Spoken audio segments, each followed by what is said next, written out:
Take 5. Hello and welcome to the Alternative Futures World episode 2. In the last Alternative Futures World series, we saw a couple of things happening. First of all, we saw the Dominican Republic invading Haiti, taking a bunch of their land and installing a pro-Dominican Republic government.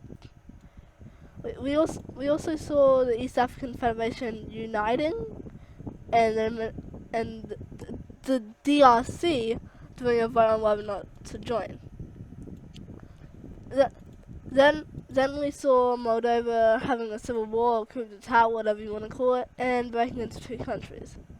So, anyways, let's start the second part of the Alternative Future of the World series. First of all, we have the votes from the DRC coming in. 62% of the total voters voted in favor of joining the East African Federation. So then they just join. Give me a minute. I am not good at explaining things in case you haven't noticed yet.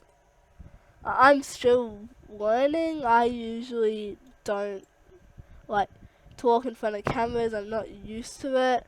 So if I make any mistakes or I'm just really bad at explaining things,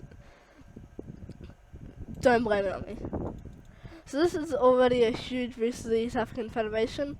The DRC is like a massive country, and I'm pretty sure they have like one of the top 10 or 20 militaries in Africa, so they've already got a huge military boost. Second of all happening, let's just go to the military alliance map that I made. Blue is NATO, purple/pink is the CSTO, and red is the VOPAC. I know there's a lot of other alliances, like some league over here, ASEAN, something else somewhere. Obviously also economic alliance, but this is just three main alliances that I'm going to be doing a lot of stuff in. I'm not going to update this for a while, so bear with me. So we have South Moldova joining the CSTO. Wrong color.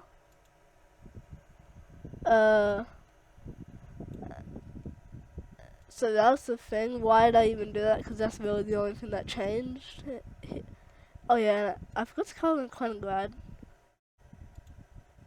So that happened. Now, actually talking about the CSTO, let's sort out an issue with Ukraine here. I said I wouldn't do stuff that is going on right now, but someone asked me to, so I'm gonna be doing it. I think the front lines right now look something like this. I'm really bad at drawing front lines, but yeah. Someone also told me to use other colors for the war, so I'm gonna be doing that.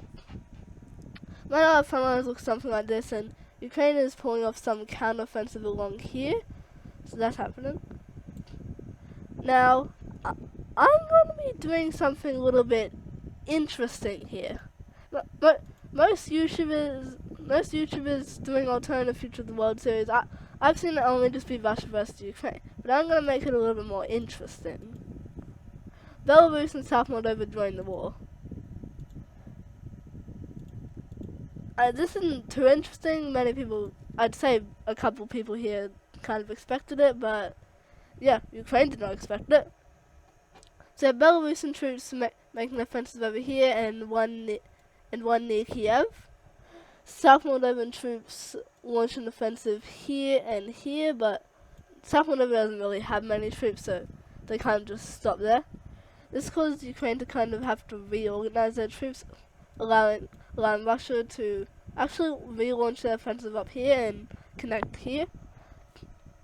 But it also gives Ukraine time to push back Belarus over here and over here. But then Belarus just pushes back out right here. I think there's like a river that goes along here, so Belarus just goes out to there and stops.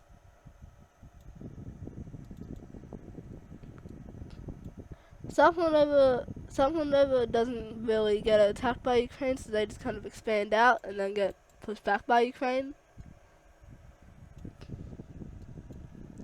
Ukraine launches another offensive near Crimea, but as more Belarusian and Russian forces push in here, they're forced to stop. It is from here that the war reaches a stalemate. There's a bunch of Ukrainian troops on each front line. Like, Ukraine just has a bunch of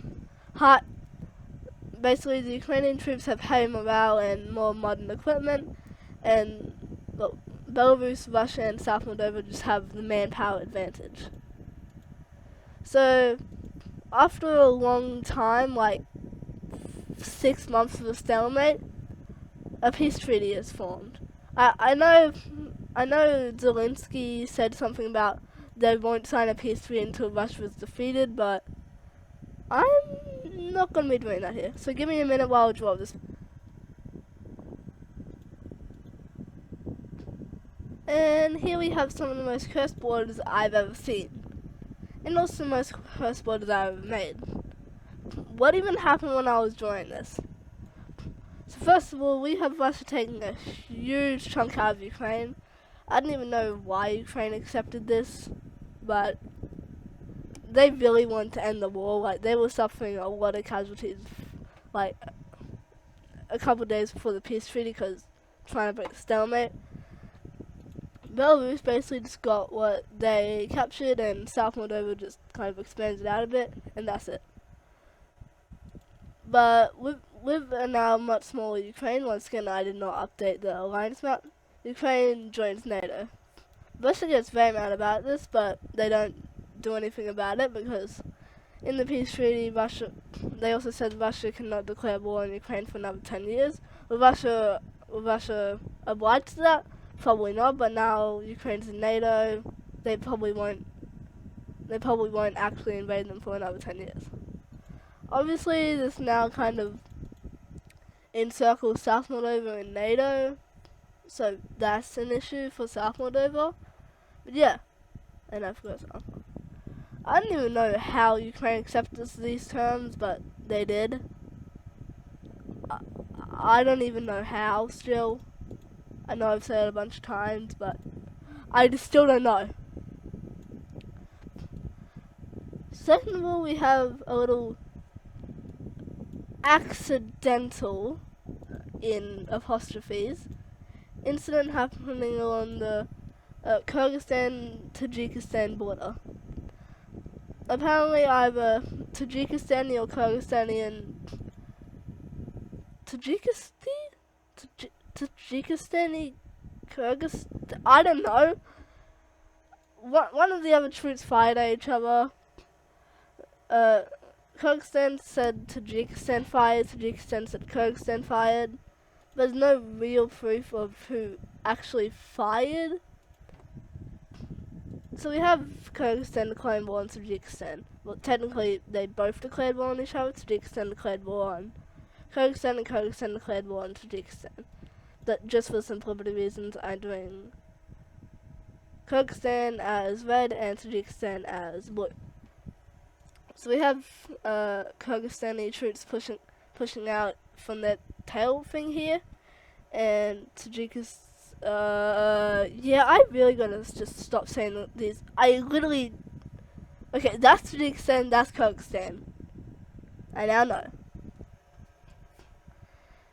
Anyways, Kyrgyzstan begins to head towards Tajikistan's capital, causing Tajikistan to retreat their troops out, well, most of their troops out, and push them back. Then Kyrgyzstan launches another offensive here, while Kyrgyzstan continues pushing up here. They kind of retreat their troops out here to push them back a lot, and then they push right out again. A lot of battles occur.